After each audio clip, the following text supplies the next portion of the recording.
Good morning, Bob Long, LADC, here in Tulsa, Oklahoma. You've heard the term use it or lose it, right? Okay, so what does that really mean? Well, let's say let's talk about vacation days or PTO days. Let's say your company allows you 200 hours max that you can accumulate up to. And if you have 230 hours come January 1st, if you don't use that, those 30 hours, you're going to lose those 30 hours. That would be a bad thing. I think losing anything would be a bad thing. Or use it or lose it could apply to muscles. Let's say when you were young, you had lots of muscles. Okay, fine. But as you get older, if you stop going to the gym, if you stop working out, if you stop exercising, then your muscles do something called atrophy. You don't really lose the muscle, you just don't see it as prominently. It becomes smaller and smaller and smaller. And you know what, that's a-okay if that's what you want to do, but quite honestly, I think the fountain of youth is found in exercise these days, and that's why I'm out walking my dog again, like I do most every morning. This morning I got a later start, as you can tell, because the sun has come up. Sometimes I'm out here at 4 o'clock in the morning walking this mutt. But anyway, it doesn't matter what time or what you do. But use it or lose it, I'm thinking really applies to the brain also, because studies shown after people who have retired, because when you're working, you are constantly problem solving, you're interacting with other people. And then when you retire, you sit around and watch Oprah. Okay, nothing wrong with watching Oprah or The View, nothing wrong with watching The View. You wouldn't catch me dead watching those shows. But anyway, I digress just a little bit. We have to understand that if you don't use your mind, if you don't exercise your mind, then what's going to happen is you're going to have some atrophy in the brain, just like you would have atrophy on any other muscle group. Atrophy in the brain is very dangerous though. When the brain starts to shrink, like muscles shrink, it's called dementia. It's called Alzheimer's. And we can, you know what, we can't actually prevent that right now, but there are some wonder drugs out there that I have been reading about because I'm exercising my mind, that are typically used for cancer patients, but they're finding that there's some good uses for maybe reversing Alzheimer's, or at least stabilizing Alzheimer's so it doesn't get worse. Now, the two drugs I'm talking about have already been approved by the FDA, but we know for cancer, but we also know that drugs can be used off-label for other things. Take Viagra, for instance. Viagra was originally designed to increase blood flow to the heart to treat something called pulmonary arterial hypertension. Okay, so wonderful.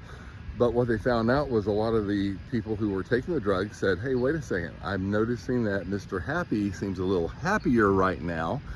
And so I think in the late 90s, Pfizer decided to rebrand Viagra as the first erectile dysfunction drug.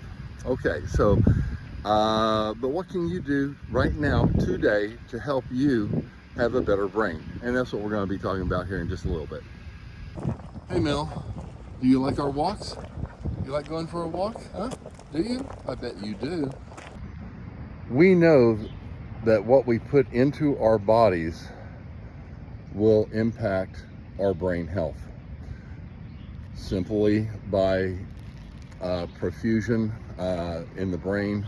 Perfusion is blood flow in the brain. You want to have even blood flow because that blood has oxygen. That oxygen feeds the brain cells and keeps them alive. Okay, so we know already for a fact, we can prove this with science, that alcohol, marijuana, yes, marijuana, especially today's medical marijuana, with air quotes around medical, heroin, meth, even kratom. We know that these substances inhibit the blood flow to the brain, thus you are asphyxiating your brain cells. That's bad. So the first thing we need to do to improve brain health is to, I don't know, quit the drugs and alcohol. And if when we quit the drugs and alcohol, that's a great first step. But then we have to go to step 2.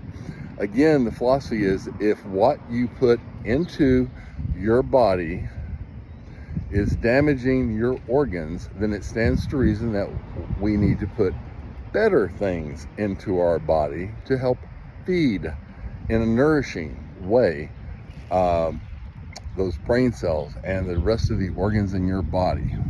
So I have a list of those that I'm going to put up here in just a little bit. So this list is not totally all encompassing, okay? It's not. But omega-3 fish oil. If you're not eating fish in your diet, go get some omega-3 fish oil capsules. You know you have the good stuff if after a few hours you're burping and you don't taste it. That's the good stuff. If you are tasting it later as you belch or whatever, then you got the lower quality, but still it's better than absolutely nothing, okay? Protein. If you're a bodybuilder, you know that protein is incredibly important for the development of muscles, for the healing of the muscles, repair after a hard, strenuous workout. So again, what you put in your body will help. Protein, I think I just mentioned protein. So you have to really pay attention to your diet. Antioxidants are incredibly important, and blueberries, strawberries, cranberries, that kind of stuff, loaded in antioxidants. Your brain needs that, and your body will thank you for it too, okay? This is not an all-inclusive list. It is not. Let's talk about exercise. You saw a little clip of Mel and I. We were working, Mel and I, me and Mel. Oh, well, English is not my strong suit. Anyway, we're out here walking. We do this about every day. And the reason that we're doing it is because it stimulates blood flow. It's exercise. It's stimulating blood flow to the brain and other parts of the body. And it's good for you. So if you want to become addicted to something, let's become addicted to something that's a little bit better. I love this shirt. It says, WWBD, what would Bob do? So what else can I do to help my brain heal, I hear you say? Well, you can do some mental exercises, Sudoku, words with friends, Scrabble, basically that's the same thing. Any type of spot the differences, where you have two pictures that look almost identical, but there's 7 to 11 different differences between them, and you have to like shift your focus from one to the other, to the other, to the other, and back. Trust me, that's going to help your brain heal quite a bit. So, and then engaging in riddles, looking up riddles and seeing if you can solve them.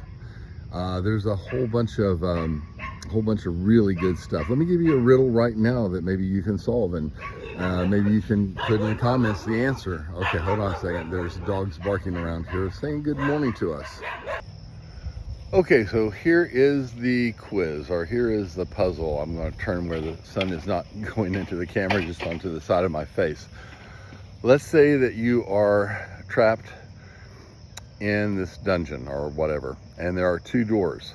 One door will lead you to riches and pleasures and escape and freedom. The other one will send you into, I won't say instant death, but let's say a miserable life until you die. And there are 2 guardians at each of these doors, and they're identical twins. And you can ask only one question to only one of the guards. What would that question be? Remember, you only have one question, and you can only ask it to one of the guards, not both of the guards, but only one. Now, one little part I forgot about telling you is these identical twins, one can only tell the truth and the other one can only lie. The one that lies will never tell the truth, and the one that tells the truth will never lie.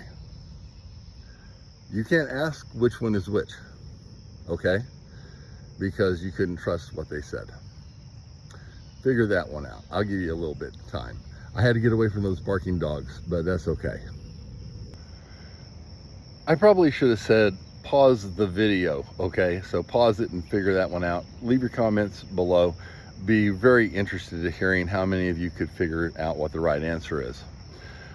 Moving on, the next thing you can do for your brain is brain exercises.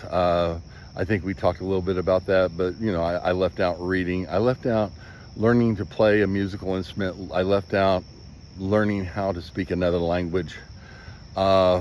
These things are incredibly important.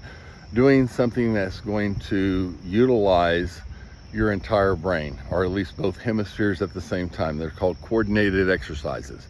So think about that. If you're typing at your keyboard, your right hand is not doing the same thing as your left hand, right? So the left side of the brain is controlling the right side of the body, the right side of the brain is controlling the left side of the body, and you are coordinating both of those. Same thing with piano playing, same thing with playing the guitar. One's doing the chord changes, the other one's doing the strumming. So these are, or you know, just simply try to pat your head and rub your stomach. That's an old one, but a goodie. So these are things that you can do to help improve your brain. Understand this, we were told a lot of lies back in the 60s, 70s, and 80s, and even the 90s, because we just didn't know. No one was intentionally lying to you. It was a theory, and the theory is now bogus and bunk. The theory sounded like this: if you drink, you kill brain cells. That's actually true. But what the false part was, oh, you have so many brain cells that you can afford to lose a few of them. No, a lot of you guys, trust me, I can't afford to lose a single one of my brain cells. I value them. But let's say you have drank for several years or decades, and you have done some brain damage. The beautiful part is the brain repairs itself. You get a cut on the arm, you don't go through life with a cut on the arm. No, you don't. It heals. Here's a bonus for you. What is the largest organ of the body? All right. Well, you all figure those out and leave the comments below. Appreciate it. If you have not liked and subscribed, why the heck not? Please tell someone else about me. Someone who maybe you think needs some brain help. Maybe you think they're brain damaged. Please, I'm joking here, of course. I'm a little callous about brain damage, but I know that it can heal to some extent. From substance use, absolutely. From a baseball bat to the head, depends on the damage. It'll heal some, but will it ever get back to normal? Probably not. Anyway, have a great day. By the way, I'm not a medical person. That last comment I made about baseball bat to the head and all that stuff, don't believe what Bob says here on that one, because that's not inside my wheelhouse. That's way outside of my wheelhouse. Have a great day.